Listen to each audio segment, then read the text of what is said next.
अभी अभी दोस्तों सुप्रीम कोर्ट से ऐसी खबर सामने आई है जिसने हाहाकार मचा दिया है।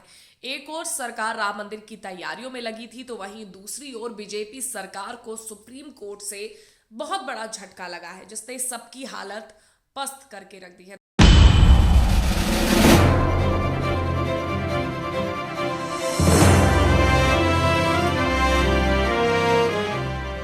दरअसल पिछले कुछ दिन पहले बिल्किस बानो के आरोपी को लेकर कोर्ट ने फैसला सुनाया था। जी हाँ, बिल्किस बानो के जो आरोपियों को रिहा किया गया था उसको लेकर ही सुप्रीम कोर्ट ने फैसला सुनाया था, जिसके बाद गुजरात सरकार और आरोपियों की मिली भगत की खबरें सामने आई हैं।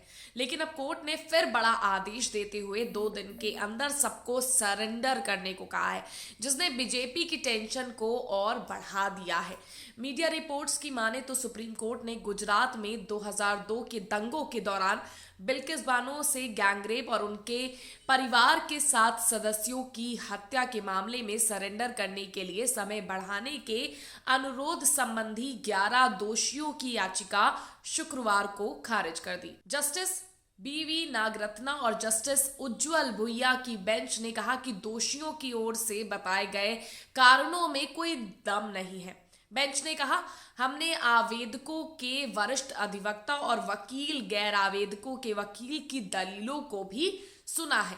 आवेदकों द्वारा आत्मसमर्पण के लिए और वक्त दिए जाने के लिए बताए गए कारणों में कोई दम नहीं है, क्योंकि ये कारण किसी भी तरह से उन्हें हमारे निर्देशों का पालन करने से नहीं रोकते हैं, इसलिए ये याचिकाएं खारिज की जाती है। कोर्ट ने इस मामले में 11 दोषियों को सजा में छूट देने के गुजरात सरकार के फैसले को 8 फरवरी को रद्द कर दिया था। जी हाँ, इनमें दोषियों को 21 जनवरी तक जेल अधिकारियों के सामने आत्मसमर्पण करने को कहा गया था। बाद में दोषियों ने सुप्रीम कोर्ट में याचिका दाखिल कर आत्मसमर्पण के लिए और ज्यादा वक्त दिए जाने की गुजारिश की थी। इसके लिए उन्होंने खराब स्वास्थ्य, सर्जरी की जरूरत, बेटे की शादी, पकी हुई फसल की कटाई जैसी वजहों को गिनाया था ताकि उन्हें आत्मसमर्पण करने के लिए और समय मिल जाए। अब इस मामले में सोशल मीडिया पर भी लोगों की प्रतिक्रियाएं देखने को मिली है। एक यूजर ने लिखा है कि सुप्रीम कोर्ट ने बिल्किस बानो केस में छोड़े गए बलात्कारियों और हत्यारों को सरेंडर करने के लिए 2 हफ्ते का वक्त दिया था। कई दोषियों ने अलग अलग कारण बताते हुए थोड़ी और मोहलत मांगी। सुप्रीम कोर्ट ने इसे ठुकराते हुए कहा कि उनके बताए कारणों में कोई दम नहीं है। इनमें से किसी ने बताया, आपको बताते जो कारण दिए हुए हैं जिससे उनका जो आत्मसमर्पण है उसका वक्त जो बढ़ जाए, उस पर सीधे तौर पर कोर्ट ने उसे ठुकराते हुए उन्होंने कहा है कि इसमें कोई दम नहीं है। अपने दूसरे ट्वीट में जानकारी देते हुए लिखा है कि उसके माँ बाप बूढ़े हैं, किसी को बेटे की शादी करनी है, किसी को सर्जरी से ठीक होने के लिए वक्त चाहिए था और किसी को फसल कटाई के लिए वक्त चाहिए था। अब इनके बताए कारणों के सामने उस अपराध को रख कर देख लीजिए जो इन लोगों ने किया था। क्या लाजमी है इनकी ये बातें मानना जिन्होंने गैंगरेप जैसी घिनौनी वारदात को अंजाम दिया हो? क्या उसके आगे ये तमाम जो भी ये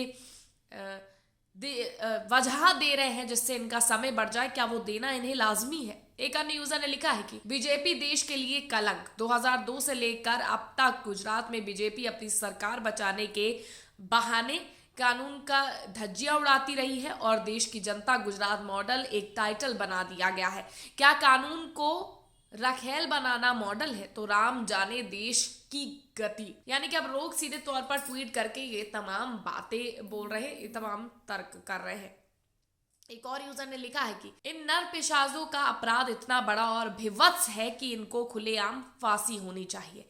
इनके खौफनाक दरिंदगी के आगे रहम शब्द ही बेईमानी है। बिल्कुल रहम किसे देना चाहिए जिसने एक औरत की जिंदगी को बर्बाद कर दिया, उसकी इज्जत को तार तार कर दिया। ऐसे लोगों के लिए रहम शब्द भी क्या आना चाहिए जहन में? बता दें बीजेपी के अरमानों पर तो सुप्रीम कोर्ट ने पानी फेर दिया है। आगे क्या होता है, कब तक सभी आरोपी सरेंडर करते हैं, देखने वाली बात होगी। आपकी क्या राय कमेंट करके जरूर बताइएगा। वीडियो को लाइक और शेयर करना मत भूलिएगा।